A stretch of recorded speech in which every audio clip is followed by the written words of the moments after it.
Hi, my name is Hal OConnell, and today's reading is from a series called VeggieTales, and it's a book about values to grow by. So this book was actually written by Doug Peterson, and it was illustrated by Big Idea Design. So, ladies and gentlemen, the story you are about to hear is silly. The names have been changed to protect the serious. My name is Larry the Cucumber, private detective, and my partner is Bob the Tomato. He carries a badge, and I carry a badger. Don't ask why. Bob and I are not your usual detectives. We look into messes, not crimes. Yeah, you heard right. Spills, clutter, trash, litter, all kinds of messes. You might say that we are mess detectives. This is our story. So here's Detective Larry the Cucumber and his badger.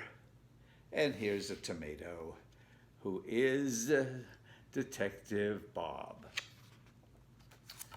1:25 p.m.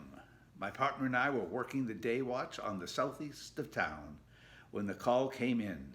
Someone had a messy room in progress.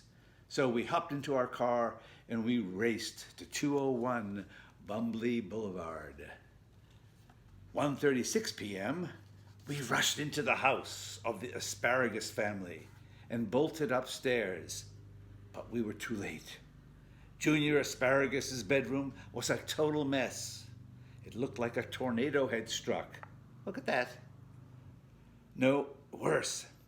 It looked like a stampede of dizzy water buffalo had run around in circles through the room for a few hours, right before a tornado hit. There were clothes everywhere. Toys covered every inch of the floor. Junior Asparagus, a little guy in a bright blue hat, sat in the corner, his eyes wide with shock. My name is Detective Larry, and this is my partner Bob, I said. He carries a badge, and I carry a badger. Don't ask why. What happened here, Junior? Asked Bob. It was a good question. Why didn't I think of it? As I pulled out my notepad, the boy's eyes darted to the right and to the left. He looked nervous. I made a note of that. It wasn't my fault, Junior pleaded. I didn't make this mess. You didn't, Bob said. Then who did? I looked a moment before Junior answered, and then his eyes brightened and words came tumbling out of his mouth. Well, a bunch of gangsters broke into my room and they threw my clothes all on the floor and oh yeah, that's right. I tried to stop them, but they just laughed and dumped out my laundry basket. Slob mobsters, I said. We call them slobsters in the police business. This sounds serious. This sounds hard to believe, whispered Bob. Bob was getting on my nerves. I made a note of that. 1:45 p.m., we left Junior's messy room and decided to drive back to headquarters to file our report.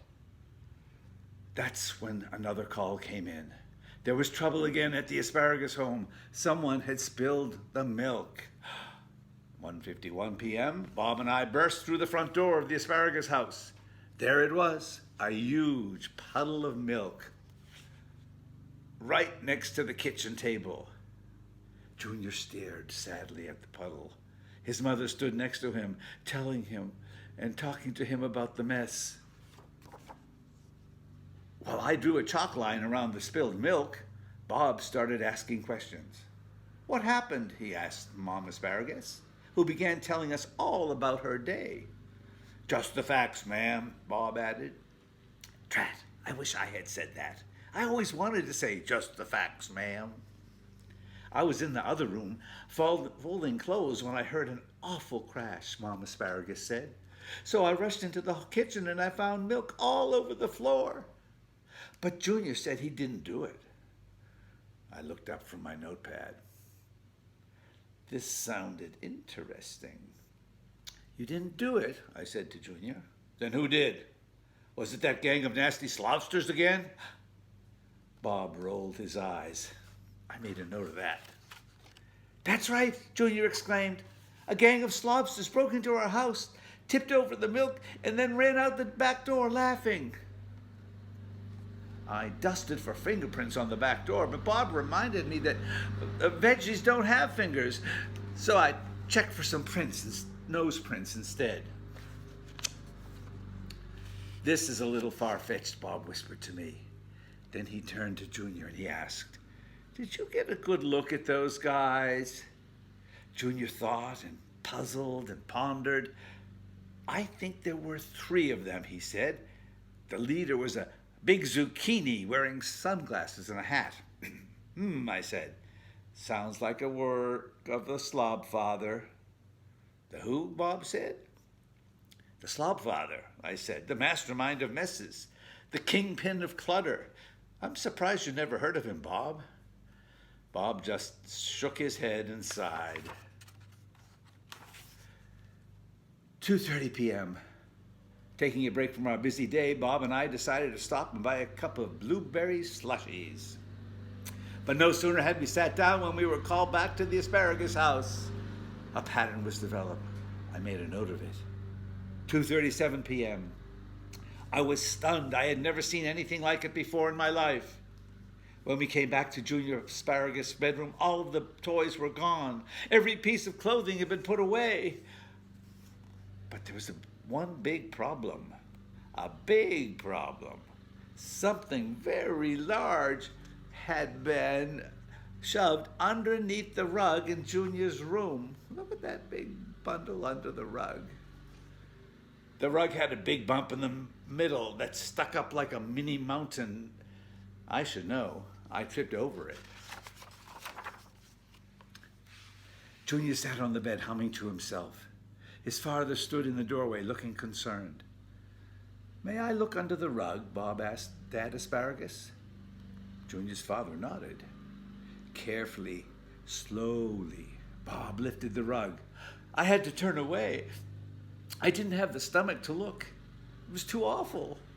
Someone had shoved all of Junior's toys and dirty clothes underneath the rug. There was even a half-eaten box of Marshmallow Crunch cereal.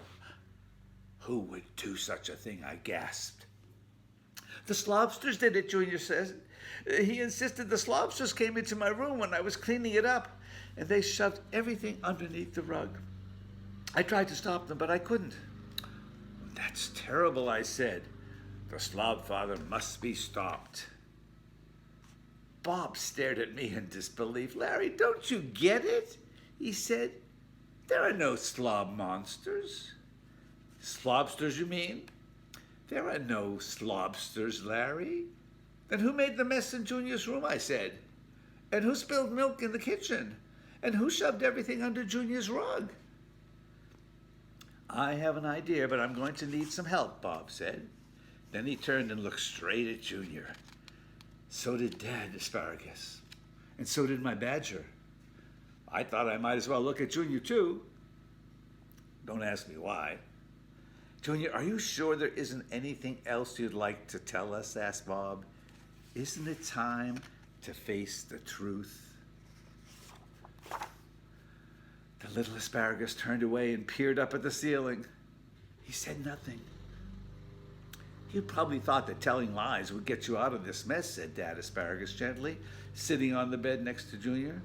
But trying to hide the truth by lying is like trying to shove all of the things under the bed and under the rug. It doesn't work. Telling lies just makes an even bigger mess. Lies hurt everyone, including the person who tells them, added Bob. If you tell lies all the time, people will have a hard time trusting you. I made a note of that. Are you sure you don't have something else you'd like to say? Bob asked Junior again. Junior let out a big sigh, then all of a sudden he broke down.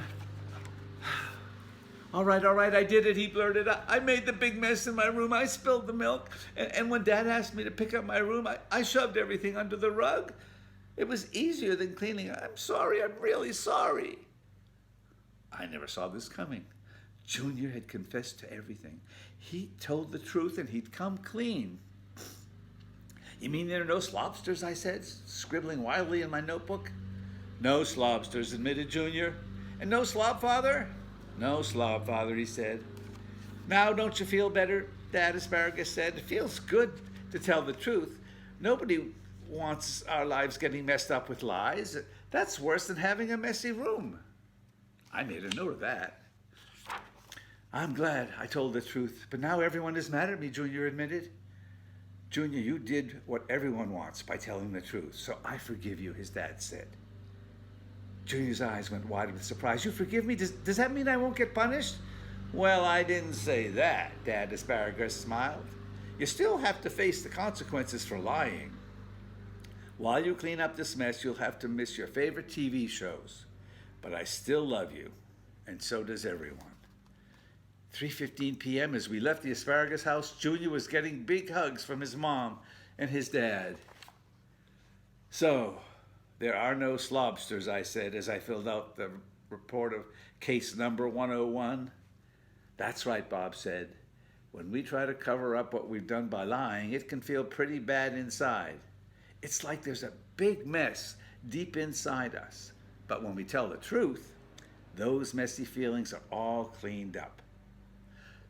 Case closed. Tears of joy came to my eye, and I blew my nose with a mighty honk. Larry, said Bob. Yes, Bob. You just blew your nose in the notepad. I made a note of that. Time to get a new notepad. So, that's a lesson and why it's important always to tell the truth. I hope you enjoyed it, and we'll do another VeggieTales sometime soon.